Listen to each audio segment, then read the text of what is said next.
This bowl alone has 40 plus gram of protein under just 500 calories. I'll show you guys how to make it. Paneer rice ball को बनाने के लिए मैंने low fat paneer बड़े बड़े cubes में कट कर सकते हो, ये साइज का होगा। आप एक बाउल में ट्रांसफर कर लो। इसमें मैंने लिया ये पेरी पेरी मिक्स एंड थोड़ा सा salt, half tea spoon oil. Paneer मेरा मैरिनेट होकर रेडी है।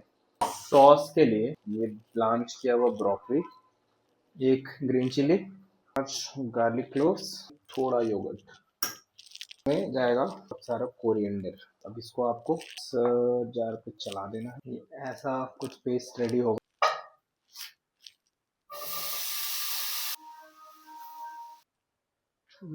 Paste, just salt and black pepper. Time to assemble. मैंने